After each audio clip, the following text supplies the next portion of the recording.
Fala pessoal, tudo bem? Meu nome é Júlio César, professor de Matemática e Raciocínio Lógico, e a partir de agora vou fazer a correção da parte de Raciocínio Lógico e Matemático da prova aplicada pela banca FGV e IBGE cargo de agente censitário. Tá aí a primeira questão. Considere a afirmação, 2 pontos. Se a pessoa tomou vacina, então não teve Covid séria. De acordo com essa afirmação, é correto concluir que... Aqui eu tenho as opções. Vamos lá. Um detalhe em relação a essa questão. A banca pediu equivalência de maneira expressa? Não. Pediu negação de maneira expressa? Não. Ela pediu, por exemplo, alguma coisa relativa à valoração lógica? Não. Ela só deu uma proposição do tipo condicional, se então, e pediu para concluir alguma coisa de maneira correta. O que isso significa? Questão de equivalência lógica. Por quê, Júlio? Porque quando eu trabalho equivalência lógica, eu reescrevo uma estrutura de maneira sinônima. Então, se eu tenho uma estrutura e eu quero algo correto em relação a ela, quero concluir alguma coisa, é só reescrever essa estrutura de maneira sinônima. Daí o conceito de equivalência lógica. Vamos definir a equivalência dessa proposição. É uma condicional do tipo se então. O que a gente faz? A gente separa no então. O que vem antes é o antecedente. Então, antecedente, a pessoa tomou vacina. O que vem após é o consequente. Consequente, não teve Covid séria. O que a gente vai fazer aqui? Vamos aplicar a equivalência do neg em x. Vou explicar aqui a partir da estrutura lógica. Se eu tenho uma condicional do tipo P, então Q, sendo P o antecedente e Q o consequente, eu consigo determinar a equivalência dessa condicional da seguinte forma. O consequente, ele vai ser negado e vai virar antecedente. A negação de Q é não Q. O antecedente será negado também e vai virar o consequente. A negação de P é não P. E eu mantenho o conectivo lógico condicional. Então, eu passo a ter não Q, então não P. Vamos fazer isso. O consequente não teve Covid séria. Vem para cá e eu vou negar. Ao negar, eu retiro a palavra não. Então, passa a ter teve Covid séria. Teve Covid séria. Ok? Vamos manter a condicional do tipo se então, coloquei aqui o símbolo, e a pessoa tomou vacina, eu venho para cá e nego. Eu passo a ter que a pessoa não tomou vacina. Porque aqui, ó, antes do verbo, eu acrescento a palavra não. Então, tem que ter essa estrutura. Se a pessoa teve Covid séria, então não tomou vacina. É justamente o que aparece na letra C. Observe. Se, então, condicional, a pessoa teve Covid séria, repare que ela teve Covid, e ela não tomou vacina, tá aqui, ó, não tomou vacina. Então, nessa questão, o gabarito é letra C, tá bom? De novo, se eu tenho uma estrutura e a banca não pede nada de maneira expressa, apenas pede para eu concluir alguma coisa, equivalência lógica resolve, beleza? Vamos para a próxima. Abel, Bento e Caio trabalham em equipe e costumam chegar ao trabalho pontualmente às 9 horas. Beleza. Certo dia, por causa da chuva, ocorreu o seguinte, 2 pontos. O Abel chegou meia hora depois de Caio. O Bento chegou às 9 horas e 12 minutos. E o Caio saiu mais cedo de casa e chegou às 8 horas e 52 minutos. Eu quero saber o tempo que Bento esperou até Abel chegar. Tá bom? É isso que eu quero saber. Aqui é o seguinte, pessoal, a gente vai pensar em orientação temporal barra espacial, porque tem a ideia do tempo e do espaço. Quem chegou primeiro, quem chegou por último, quem chegou de forma intermediária, tem o tempo de distância entre um e outro, e é isso que a gente vai associar orientação temporal à orientação espacial. De maneira bem simples, vamos fazer assim, ó. Eu tenho A, B e C, tá legal? Abel, Bento e Caio. A minha referência vai ser o Bento, porque eu tenho o horário que ele chegou. O Bento chegou às 9 horas e 12 minutos. A partir dessa referência, eu consigo fechar. Sabe por quê? Porque o Abel ele chegou meia hora depois de Caio. E eu sei o horário também que o Caio chegou. Que horas o Caio chegou?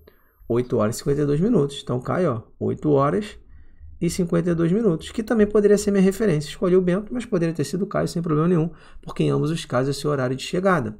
O único que eu não sei, preciso definir o Abel. Ele chegou meia hora depois de Caio.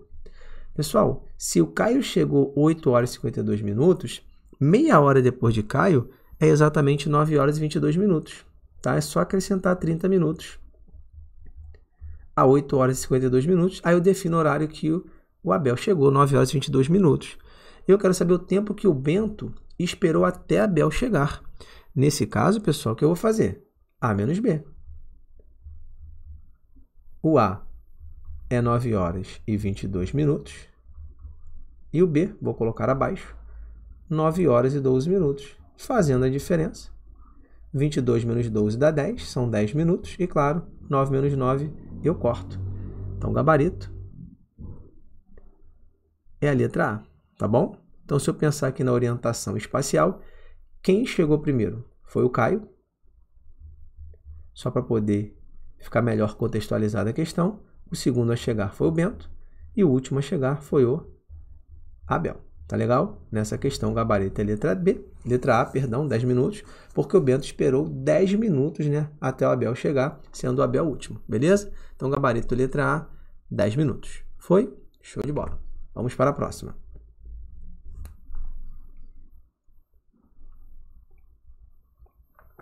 O gráfico a seguir mostra a evolução da população brasileira até 2010. Está aqui o nosso gráfico. O período em que houve maior crescimento populacional em termos absolutos foi... Aqui eu tenho as opções. Pessoal, análise gráfica associada à matemática básica. Aqui não tem o que fazer. Devemos analisar o gráfico a partir das opções de resposta e verificar a correta. Vou colocar aqui novamente o gráfico. E a partir daí vamos analisar, tá bom? Olha só, letra A, de 60 a 70. Aí vou colocar aqui, ó, ao lado. A, B, tem jeito, tem que analisar uma por uma. Questão trabalhosa. Porque para saber o maior crescimento tem que analisar todas. De 60 a 70, olha só. 60, 70. Em 60 eu tenho 70 e aqui eu tenho 93,1. O que eu faço? 93,1 menos 70. 93,1 menos 70 dá 23,1. Ok. Eu quero maior crescimento. Agora eu vou verificar 70 a 80. Júlio, só dá para fazer assim? Sim, só dá para fazer assim. Agora eu vou comparar 70 com 80. 70 93,1. 80 119. Então vai ser 119 menos 93,1, que dá 25,9. Até aqui eu já posso eliminar a letra A, porque na letra B eu tenho um maior crescimento. Vamos agora para a letra C, que é 80 a 91. 80 é 119, né? E 91 é 146,8. Então, o que eu faço? 146,8 menos 119. Aqui eu vou encontrar 27,8, que já é maior que a letra B. Então, já posso eliminar a letra B, já que a letra C é maior. Júlio, é assim? Sim, é assim, dá trabalho, hein? Agora, de 91 a 2000, 91 é 146,8, 2000 é 169,8. Então, eu tenho 169,8. Deixa eu manter um padrão, né, para ficar mais fácil de o aluno entender. Vou pegar 169,8 menos 146,8. Aqui, pessoal, eu vou encontrar 23. Em todos os casos, né, já repare que 23 é menor que 27,8, então a letra D está errada. Em todos os casos, quando houver decimais, é vírgula embaixo de vírgula, tá? Eu estou resolvendo aqui com a ideia de que o aluno saiba, mas se o aluno souber, eu vou mostrar aqui um exemplo. Se eu pegar aqui a letra D como exemplo, o que é 169,8 menos 146,8? É vírgula embaixo de vírgula.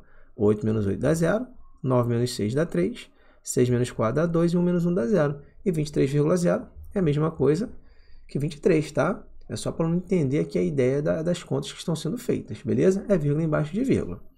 E na letra E, que eu ainda não posso concluir o gabarito é a letra C, por enquanto é a letra C, período de 2000 a 2010. 2169,8, 2010, 190,75. Vou aproximar, tá? Vou ficar aqui, ó, com 190,75 menos 169,8. Fazendo aqui a diferença, vírgula embaixo de vírgula, vamos encontrar aproximadamente 21. Tá legal? Vou botar aqui, ó, a ideia do aproximadamente. Então, não pode ser a letra E, já que a letra C eu tenho 27,8, que é o maior crescimento. É uma questão trabalhosa, em que o aluno perde um tempo grande, né, na resolução da questão, mas não tem jeito. Eu tenho que analisar todas as assertivas, justamente porque eu preciso saber o maior. E a única forma de saber o maior crescimento é analisando todas as assertivas, ok? Show de bola, vamos para a próxima questão. Na feira, a barraca do pastel vende um pastel e um copo de caldo de cana por R$13. Eu já vou parar aqui, pessoal, e anotar essa informação. Vou considerar que um pastel custa P e um copo de caldo de cana custa C. Então, tenho isso, ó. P mais C é igual a 13. E o pastel, ele custa R$3 a mais que o copo de caldo de cana. Então, o que eu tenho aqui, pessoal? O pastel é a mesma coisa que o caldo de cana mais 3. Eu quero saber o valor de quem? Do pastel. Eu tenho aqui um sistema de equações, tá? Posso resolver de várias formas. Mas repare o seguinte, como meu foco é o pastel, isso ganha tempo, né, na hora da prova. Se eu substituir o P por C, eu vou achar primeiro o valor de C para depois ter que achar o valor de P. O que eu posso fazer aqui, pessoal? Eu vou trazer o C para cá e ele vai ficar negativo. Aí eu vou ter isso, ó. P menos C é igual a 3. Vou pegar a equação de cima. P mais C igual a 13. Daí, eu posso adicionar os termos semelhantes. Como assim, Júlio? Olha o que eu posso fazer. P mais P, 2P. Menos C mais C dá 0. E 3 mais 13 é 16. 2 está multiplicando P. Eu passo para o outro lado dividindo. Qual é o valor de P? 8. Eu quero justamente o valor de P, que é o valor do pastel. Portanto, o gabarito é a letra C. Júlio, e se fosse pedido o valor, né, do caldo? Pensa comigo. Se P mais C é 13, sendo P igual a 8, qual é o valor do caldo? 5, porque 8 mais 5 dá 13. Legal? Júlio, como seria outra forma? Eu disse, né, existem várias. A mais tradicional, que eu tenho certeza que muita gente faria, é essa daqui, ó, seria a substituição. No lugar desse P, eu coloco C mais 3, que é justamente o valor de P. Aí eu passo a ter, ó, no lugar desse P aqui, C mais 3, e repito o restante, mais C igual a 13. Dá para fazer assim, sem problema nenhum. C mais C é 2C. O aluno tem que lembrar que o coeficiente ali é o 1. É como se fosse 1C mais 1C, por isso 2. Fazendo pausadamente, 2C mais 3 igual a 13. Valor positivo, ele vem para cá, fica negativo. Aí eu vou ter 2 vezes C é igual a 13 menos 3. Fazendo bem passo a passo, para quem tem dificuldade. 2C é igual a 10, que é 13 menos 3. 2 está multiplicando, eu passo para o outro lado dividindo, e eu vou encontrar que o valor do caldo é 5. Imagine que aqui, ó, aparecesse uma letra F. R$5. Será que algum aluno poderia marcar incorretamente a letra F? Poderia, é normal. Sabe por quê, gente? No dia da prova, o aluno está cansado, ele está estressado, ele está ansioso, tem o tempo, tem a ideia da avaliação, tem outras disciplinas, então o aluno fica tenso. Ele acha 5, vendo as opções de resposta, ele acaba marcando. Então, esse é o cuidado. Por isso que, na minha visão, a primeira solução, que é essa à esquerda, é mais viável, tá bom? Mas essa daqui também dá certo. Por quê? Tá vendo aqui, ó, o pastel, né, C mais 3? Eu não achei o valor de C, que é 5. Então, qual seria o valor do pastel? 5, que é o valor de C, mais 3. Eu também conseguiria chegar a 8. Só que aqui o aluno pode acabar errando se houvesse, por exemplo, 5 nas opções de resposta. Tá legal? E claro, existem outras formas de resolução. A mais tradicional é substituir. E o esqueminha que eu fiz ali é o método da adição. Também é bastante viável nesse caso. Beleza? Vamos para a próxima. Tá aí a questão que versa sobre negação de um quantificador. Então, pessoal, antes de resolver essa questão, aproveita e deixa o like. Se estiver curtindo esse vídeo, estiver gostando da ideia da correção, aproveita aí, já deixa o like, comenta para mim a próxima prova que vocês querem ver, né, sendo corrigida aqui no meu canal. Assim vocês me ajudam a produzir um conteúdo que vai ajudar diretamente vocês. Tá combinado? Não esquece, dá uma paradinha aí, se inscreve no canal, deixa o like e volta aqui para acompanhar a correção. Fechado? Conto com você, beleza? Com cada um de vocês. Então aqui é o seguinte, pessoal. O Mário perguntou, quantas pessoas moram nesta casa? A Laura falou, 4. Eu, que me chamo Laura, meu marido João e meus 2 filhos Alberto e Roberto. Aí o Mário perguntou, todos trabalham? A Laura disse não. É correto concluir que... Ah, Júlio, lá na primeira questão você falou, é correto concluir que é equivalência, né? Cuidado, porque ali não tinha nenhuma referência. Aqui tem, que é o não. Sabe por quê? Ó, todos trabalham? Não. O que significa isso, pessoal? Quando o Mário perguntou, todos trabalham?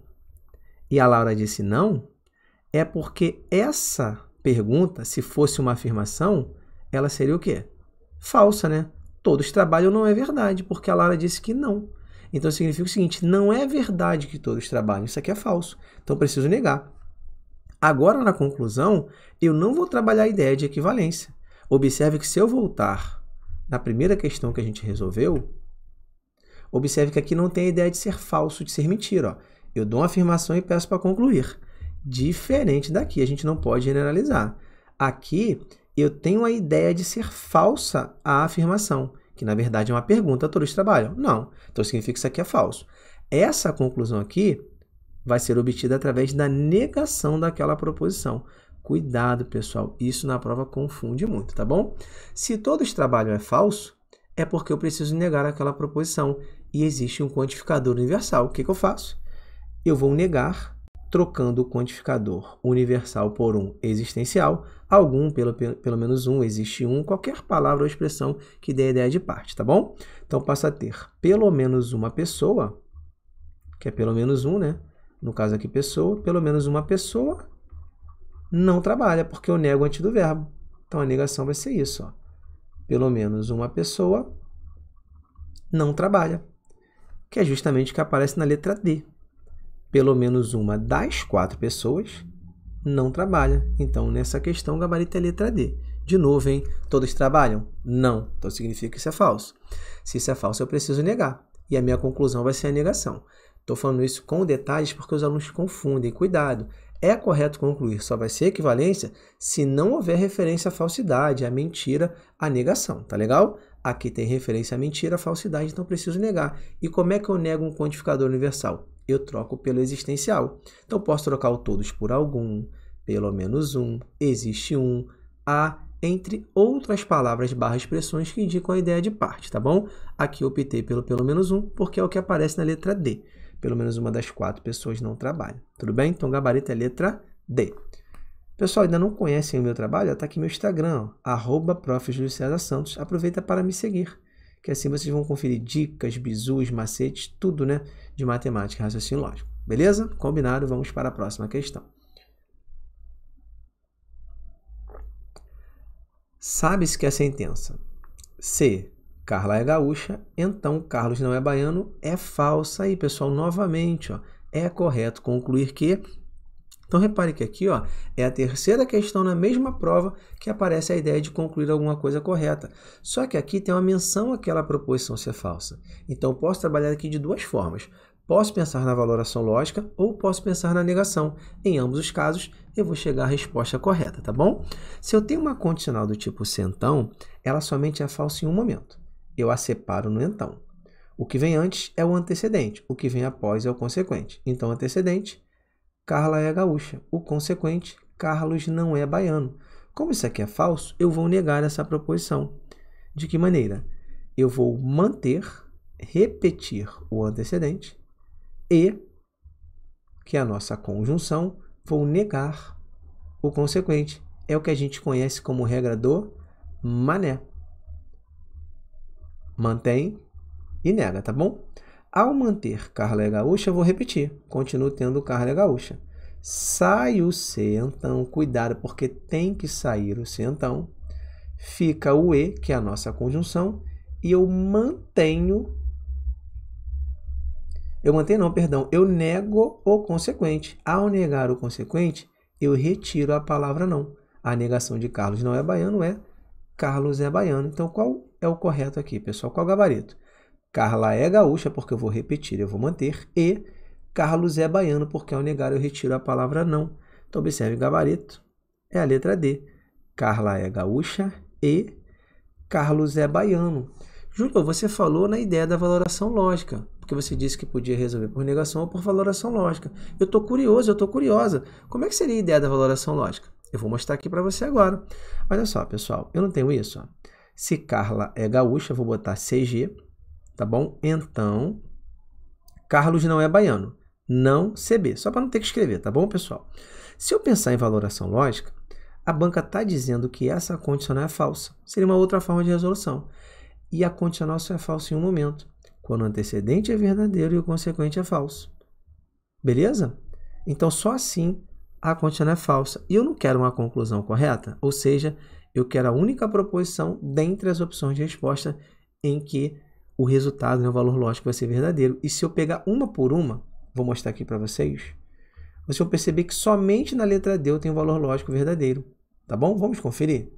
Porque é possível fazer por valoração lógica. Aí a ideia é a seguinte, toda questão em que cabe negação, eu consigo resolver por valoração lógica. Mas nem toda questão em que cabe valoração lógica eu consigo resolver por negação. Então, cuidado com isso, tá? Então, é negação, posso fazer valoração lógica? Sim. Agora, é valoração lógica, posso fazer negação? Não. Aí vai depender. Tudo bem? Beleza. Então, vamos aqui, ó. Letra A, o que nós temos? Ó? Carla é gaúcha. E Carlos não é baiano. Vamos conferir, pessoal. Ó. Carla é gaúcha. E Carlos não é baiano. Eu estou abreviando, tá? Para não ficar escrevendo. Então, repare que é o E. Se uma for falsa, aqui já é falso. Olha aqui, pessoal. Carlos não é baiano o quê? Falso, né? Então, essa aqui é falsa. Já não pode ser a letra A. Isso aqui já é falso. Ok. Na letra B, eu tenho Carla não é gaúcha e Carlos não é baiano. Tem isso aqui, ó. Carla não é gaúcha e Carlos não é baiano. Aqui, pessoal. Observe o seguinte, ó, ambas são falsas, porque Carla é gaúcha é verdade, então eu coloco aqui, ó, Carla não é gaúcha, vai ser o contrário. E claro, onde aparecer que o Carlos é baiano, vai ser o contrário, vai ser verdade. Vai ser o contrário de Carlos não é baiano, tá bom? Então aqui as duas são falsas. Eu tenho essa aqui falsa e essa aqui falsa, então claro, aqui também é falso. Tira a letra B. Letra C, se Carlos é baiano, condicional, então Carla não é gaúcha. Vamos ver, pessoal, Carlos é baiano é verdade. E Carla não é gaúcha é falsidade. Condicional, antecedente verdadeiro, consequente falso. Ela é falsa. Pô, Júlio, mas assim dá muito mais trabalho. É porque existem questões em que é necessário o aluno fazer assim, tá? Inclusive da banca FGV eu já vi várias. Então guarda. É valoração lógica? Pode não caber negação. É negação, sempre cabe valoração lógica, tá bom? Letra D. Carla é gaúcha e Carlos é baiano. Aqui é tudo verdade, pessoal. Aqui é verdade, aqui é verdade. Por isso que o valor lógico é verdadeiro. Eu já tinha eliminado as letras C, B e A. Posso concluir o gabarito da letra D. E eu vou mostrar o erro da E. Carla não é gaúcha, o que já é falso. E Carlos é baiano, que é verdade. Porém, a conjunção vai ser falso. A conjunção só é verdadeira quando as duas são verdadeiras, tá? E aqui, só para complementar, ainda que Carla é gaúcha seja verdade, por ser conjunção já é falsidade. Então, repare que por valoração lógica, ainda assim eu consigo concluir que no caso aqui o gabarito vai ser a letra D. Aí eu quero só mostrar, pessoal, para poder ilustrar, eu gosto de detalhar para os alunos. Vamos imaginar que não existisse a letra D, para mostrar essa ideia da valoração lógica, tá? Vamos imaginar que a letra D não existisse, mas existisse essa letra F aqui, ó. Só para vocês entenderem, tá bom? Se eu tivesse uma condicional desse tipo aqui, ó. Deixa eu pensar. Se Carlos não é baiano, então... Só para vocês poderem entender, legal? Carla é gaúcha, beleza? Imagine que eu tivesse essa condicional na ausência da letra D, para vocês entenderem. Porque quando eu trabalho a valoração lógica, eu sei que se o antecedente é verdadeiro e o consequente é falso, a proposição é falsa sendo condicional. Ok. Aí o aluno pensou em negação, mantém e nega. Só que não apareceu a letra D, que seria a correta negação.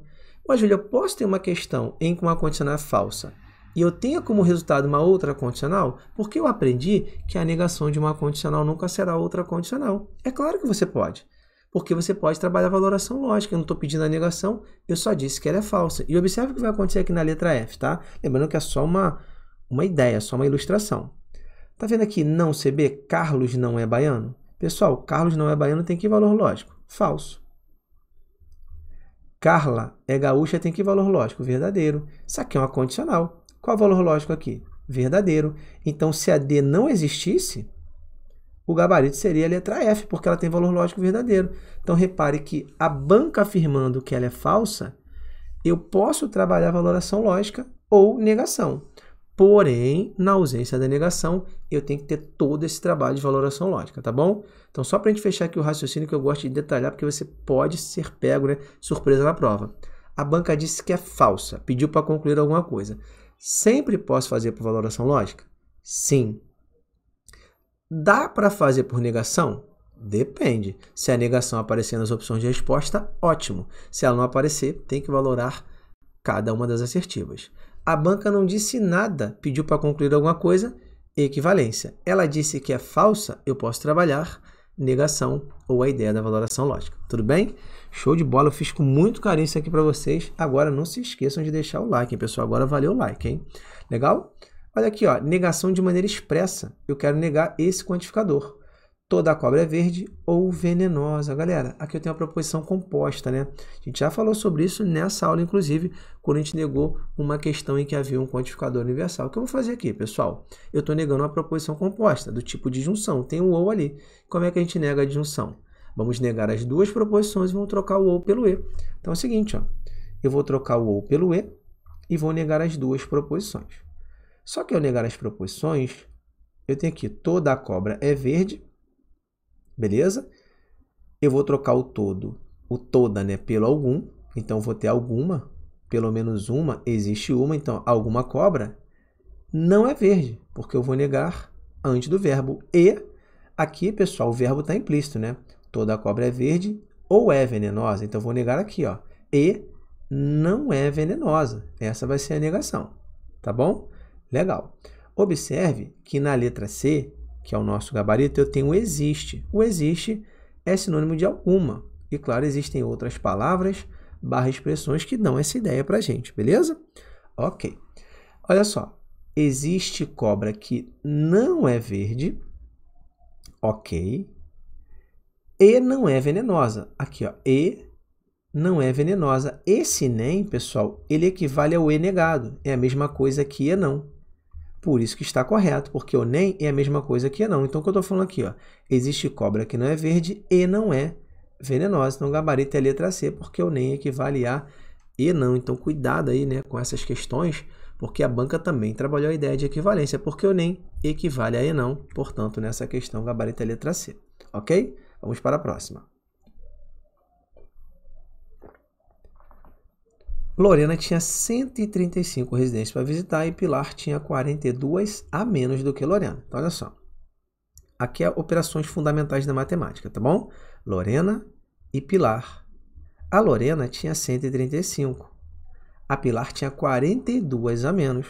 Se a Pilar tinha 42 a menos, ela tinha 93. Mas por quê, Júlio? É só fazer a subtração. Como é que eu cheguei a esse 93 aqui, ó? Eu fiz 135 menos 42. Ó. 5 menos 2 dá 3 e 13 menos 4 dá 9. Por isso, 93. Ok.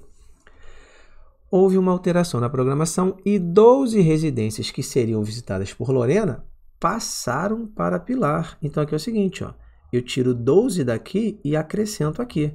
Tá bom? Porque eu tirei da Lorena e passei para Pilar. Então, Lorena fica com 12 a menos e Pilar fica com 12 a mais. Passamos a ter, respectivamente, 123 residências e 105 residências. Ok? Lorena 123, Pilar 105. Não houve mais alterações, beleza? Agora, o número de residências a serem visitadas que Pilar tem a menos do que Lorena. Pessoal, é só fazer Lorena menos Pilar. 123 menos 105 vai dar 18. Operações básicas da matemática, portanto, o gabarito é a letra D, tá? Pilar, né, visitou a menos que Lorena, 18 residências. Tudo bem? Tranquilo, né? Próxima questão.